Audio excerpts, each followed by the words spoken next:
안녕 형들, 나 말년 후빅녀야. 예전에 내가 영상에서 음바페와 홀란드 데뷔 임팩트가 더해져야 루니 데뷔 임팩트라고 제목으로 어그로를 끈 적이 있었는데, 루니 세대인 나에게는 사실 어그로가 아닌 실제 그렇게 느꼈어서 그렇게 형들에게 얘기했던 것 같기도 해. 19살, 20살의 나이로 에버튼 유로 2004에서 보여준 루니의 임팩트는 당시 정말 대단했었지. 물론 요즘 세대 형들의 생각은 나와 다를 수 있다고 생각해. 그럼 우리나라에서는 누구였을까? 정말 이 선수 말고는 딱히 떠오르지가 않는데, 고등학교 시절부터 각종 대회 득점왕 MVP는 물론 청소년 대표 시절 각종 청소년 대회에서도 득점왕 MVP를 차지하며 센세이셔널하게 우리나라 축구계에 등장했던 선수. 2005년 이 선수 혼자서 불러온 경제적 효과가 1750억이라는 보고서가 발표되기도 했었던 우리나라 역대 최고 스트라이커 중 한 명인 박주영에 대해서 오늘 형들이랑 알아볼까 해. 주영이 형은 청구고등학교 시절 1년간 브라질 유학을 다녀온 후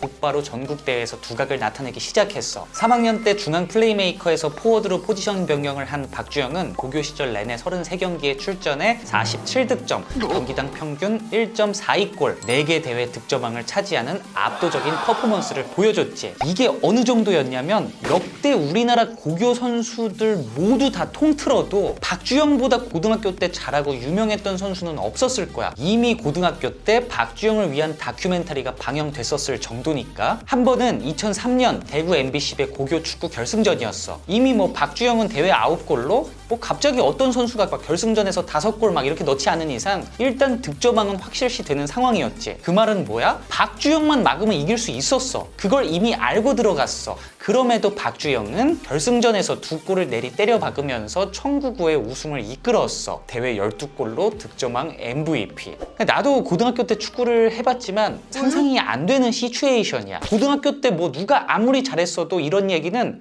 지금까지 본 적도 들은 적도 없어. 주영이 형은 고려대를 거쳐 2005년 FC 서울에 화려하게 입단했어. 이미 2004년 U19 AFC 청소년 대회에서 득점왕과 MVP를 차지한 바 있어서 사람들의 기대를 한몸에 받았었지. 박주영의 첫 데뷔 경기가 예상되던 2005년 3월 9일 상암 월드컵 경기장에는 박주영을 보기 위해 예상보다도 많은 사람들이 몰렸어. 전년도 서울의 평균 홈경기 관중수는 3,000명, 이날은 24,000여 명이 경기장을 찾았어. 벤치 멤버로 시작한 주영이 형은 후반전에 드디어 K리그 데뷔전을 치렀지만 이날 별다른 활약을 보여주진 못했지. 하지만 성남이라와의 두 번째 경기에서 곧바로 데뷔골을 터뜨린 박주영은 인천전 2호골, 대전전 3호골, 그리고 4호골, 5호골, 21살의 나이로 프로 데뷔 첫 해 12골 득점 순위 2위로 K리그 역사상 최초로 만장일치 신인왕에 선정됐어. 그리고 시즌 베스트 11, 이게 다 데뷔 시즌에 일어난 일이었지. 참고로 이 시즌에 서울은 시즌 6위로 부진했고 시즌 베스트 11은 박주영 외에 아무도 선발되지 않았어. 앞서 말했듯이 2005년 박주영 혼자 불러온 경제 효과가 1750억이라는 보고서가 발표되기도 했었어. 이 정도면 우리나라 역대급 데뷔 임팩트 맞지? 데뷔 임팩트도 데뷔 임팩트인데 FC 서울 시절 박주영의 골 하나하나가 정말 그냥 들어간 게 없을 정도로 다 예술이었어. 본인이 드리블 돌파 후 슈팅, 공중 경합에서의 헤딩, 라인 브레이킹, 드리블 돌파 후 2대1 주고받고 슈팅, 특히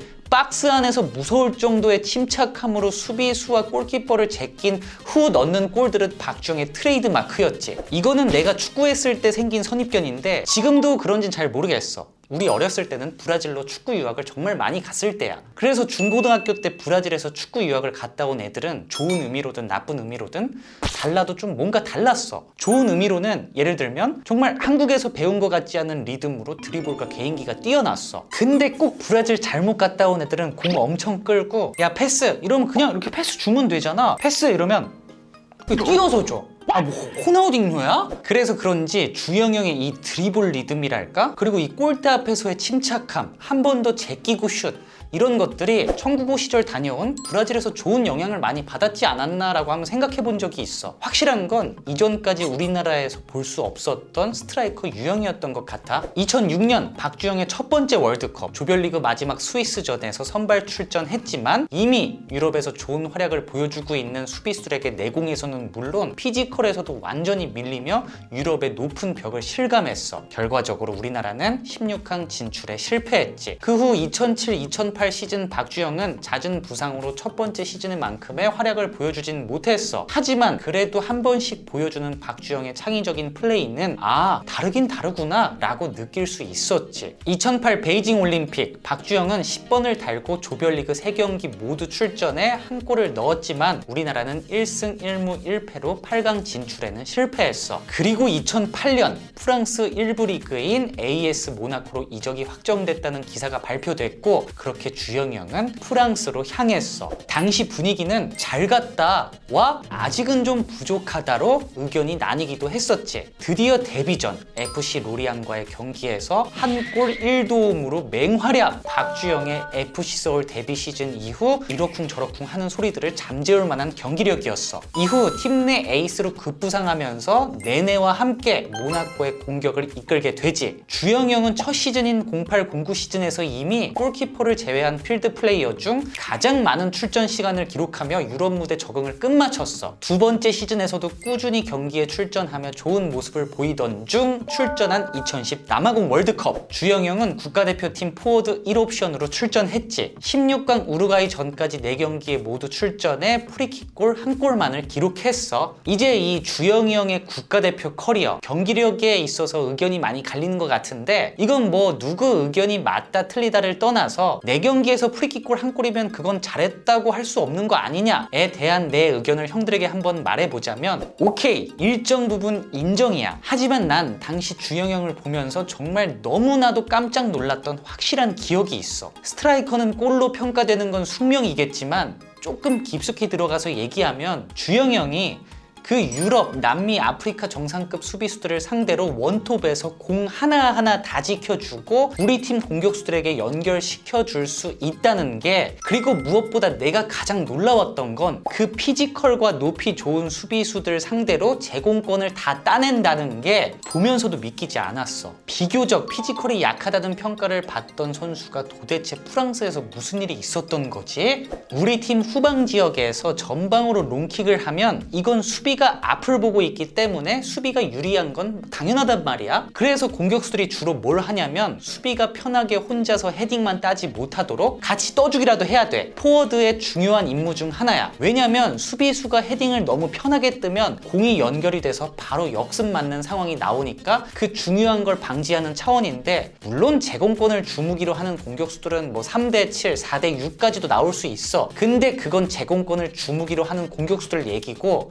그래도 힘들어. 그래도 수비가 훨씬 유리해. 근데 182밖에 안 되는 박주영이 제공권 최대 장점인 공격수도 아닌데 월드컵 무대에서 정상급 수비수들 상대로 3대7, 4대6, 솔직히 내 기억엔 5대5였어. 이 정도가 나왔다는 건 이건 스트라이커로서 분명 박주영만의 독보적인 재능이고 능력이었어. 근데 박주영은 제공권 말고 발밑도 똑같이 좋았다라는 거야. 지키고 연결해주고. 사실 연계도 필요 없어. 지켜내기만 한다는 것도 그런 선수들 상대로 진짜 어려운 거거든. 월드 클래스 원톱들 중에 이거 안 되는 선수들 한 명도 없어. 뭐 케인, 벤제마, 피르미누, 루카쿠. 대표적으로 이걸 제일 잘했던 선수 누구야? 드로그바. 발밑은 물론 드록바는 그냥 헤딩 따주는 게 아니라 가슴으로 잡았어, 롱볼을. 수비 헤딩하려고 하는데, 물론 이 플레이가 직접 득점을 하는 것보단 덜 중요할 순 있어. 스트라이커는 골로 말해야 하는 것도 맞으니까. 하지만 이 포스트 플레이라는 게 정말 가려진 공격수들의 어찌 보면 가장 중요한 능력치야. 전방에서 이 공을 지켜준다는 게 얼마나 중요한 거냐면은, 우선 발밑으로는 우리 팀의 소중한 공격권을 잃지 않고 이어나가게 해줄 수 있고, 반대로 가장 압박이 심한 지역에서 바로 커트당해서 역습 나가는 걸 방지해주지. 그리고 이 공중에서는 서두에 언급했듯이 같이 떠주는 것만으로 상대팀 공격권을 한번 제지할 수가 있어. 제지만 해도 성공이야. 이런 롱킥이 날라오는 상황은 대부분 정확한 패스가 아니라 안전하게 플레이하기 위해서 상대팀에게 공을 넘겨주더라도 안전한 지역에서 넘겨주려고 날라온 킥인 경우가 많단 말이야. 근데 기대도 안 했던 걸 이걸 원톱이 따내주잖아? 그럼 우리에게 원래는 존재하지 않았던 공격권이 한 번 더 생기는 거야. 방구가 잦으면 뭐다? 골이다. 이걸 박주영이 2006 월드컵 아르헨티나전에서 정확히 보여줬어. 데미첼리스의 실수로 이청용이 벼락같이 득점한 거 기억나지? 바로 전 상황을 보면 박주영이 헤인즈 상대로 헤딩 경합을 이겨서 우리에게 생긴 골이야. 거기서 원래 헤인즈가 헤딩을 졌으면 안 되는 상황이었어. 그걸 박주영이 해낸 거지. 사실 내가 이렇게 열심히 설명하지 않아도 이미 그리스와 1차전에서 이와 같은 활약으로 박주영은 ESPN에서 뽑은 MVP로 선정됐고 3차전 나이지리아전에서 박주영 프리킥골 박주영이 포스트 플레이로 만든 거야. 우루과이전 원톱에서 또 나와서 받아주고 전방에서 공 지켜주고 연결해준 결과 골닷컴과 스카이 스포츠에서 뽑은 평점 1위가 박지성, 이청용 다 제치고 박주영. 이게 2010년 박주영이었어. 비록 4경기 프리킥골 한 골로 아쉬운 성적을 남겼지만 괜히 우리나라가 남아공 때 첫 원정 16강을 이룬 게 아니었고 2002년 4강 신화 이후 지금까지도 가장 만족스러운 경기력이 괜히 나온 게 아니야. 박주영 역할이 정말 컸다는 소리지. 됐어. 나는 오늘 형들이 이것만 알고 가도 나는 뿌듯할 것 같아. 끝. 자, 모나코로 돌아온 박주영. 그의 리그왕 3번째 시즌에서 리그 35경기에 출전해 12골을 넣으면서 팀의 독보적인 에이스로 활약했지만 당시 상황이 많이 안 좋았던 모나코는 결국 강등당하게 되지. 박주영의 모나코 시절 정말 잘했나요?에 대해서도 말이 많은데 딱 방금 설명한 2010 남아공 월드컵 느낌이라고 생각해. 수치로는 그다지 훌륭하지 않지만 모나코의 에이스는 맞았고 확실히 잘하는 선수. 2010년에 A매치와 클럽 경기를 기록으로 환산해 랭킹을 매기는 한 사이트가 있었는데 거기서 박주영은 전체 공격수 랭킹에서 전세계 26위 프랑스 리그 2위를 차지했던 적이 있어. 기록이 전부는 아니지만 당시 축구도사라는 별명도 붙었고 프랑스 애들한테 축구 가르쳐주러 갔다 이런 말도 있었으니까 잘했어. 그러니까 아스날에서도 오퍼가 왔었을 거고 물론 당시 아스날에 그럴 만한 사정이 있긴 했어. 벵거 유망주병이 최대로 도진 시기로 파브레가스, 나스리가 모두 떠나고 별다른 영입 없이 시즌을 시작하다가 맨유 상대로 8대2 가르마 스코어로 얻어맞은 후 부랴부랴 영입을 시작했을 때 박주영을 영입한 건 맞아. 벵거 특유의 고집으로 대형 선수 영입 진짜 잘 안 하고 맨날 유망주만 영입했던 거 알지? 잉글랜드 17살 베리영, 일본 18살 누구세류, 러시아 18살 드보자프, 멕시코 17살 피도 안마루케스, 아일랜드 17살 벨루미 다 있네. 또 이러려다가 이제 안 되겠다 싶어서 급하게 영입했던 게 아르테타, 박주영 등등이었어. 그래도 박주영이 모나코랑 월드컵에서 보여준 게 있었으니까 아스날 9번까지 단 거는 팩트지. 하지만 이때부터 박주영의 축구 인생은 내리막을 걸었어. 박주영이 훈련에서도 딱히 좋은 모습을 보여주지 못한다, 프리미어리그에서는 역부족이다 이런 말도 많았고 또 한편으로는 벵거가 이건 좀 너무하다 싶을 정도로 박주영을 기용 안 하긴 했었어. 그런데 얼마 전 발매된 벵거 자서전에서 놀랍게도 박주영을 언급했어. 벵거는 이렇게 말했어. 나는 아스날에서 450건의 이적 협상을 진행했다. 몇몇 이적은 후회스럽기도 했다. 나는 대한민국의 공격수 박주영을 영입했었다. 그가 모나코에서 좋은 활약을 했고 또 좋은 태도를 가진 선수였기 때문이다. 나는 그가 그의 재능을 아스날에서 충분히 보여주지 못했다고 생각한다. 그의 재능은 의심하지 않았다.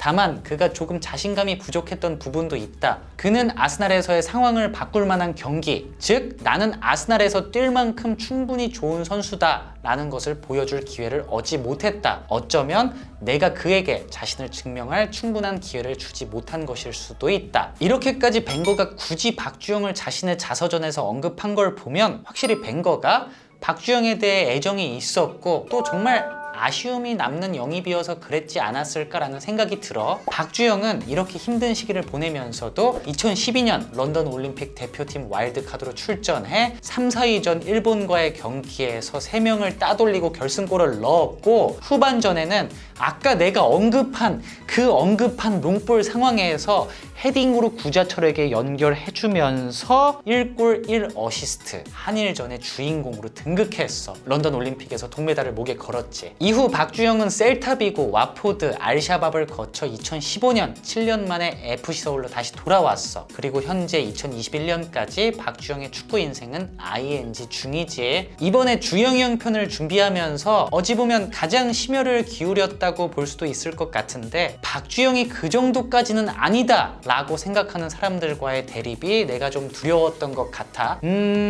맞아. 주영이 형이 유럽에서 큰 성공을 거두진 못했고 초반 기대에 비해 아쉬움이 많이 남는 커리어라는 거 나도 일정 부분 인정해. 하지만 역대 우리나라에서 월드컵과 해외 무대에서 이 정도의 영향력을 끼친 스트라이커는 차범근 선생님 다음으로 주영이 형밖에 없었다고 꼭 그것도 형들에게 말해주고 싶어. 그리고 지금 37살이라는 나이로 아직도 우리나라 축구에 이바지하고 있고, 확실한 건 주영이 형의 전성기만큼은 그 어떤 우리나라 스트라이커들보다 뒤지지 않았고 앞으로도 우리나라에서 흉내내기 힘든 퍼포먼스였다는 걸 다시 한번 말하고 싶어. 그러면서도 다음 월드컵 때는 주영이 형보다 더 뛰어난 퍼포먼스를 보여주는 스트라이커가 꼭 나왔으면 좋겠다는 말을 전하면서 오늘 영상 마무리하도록 할게.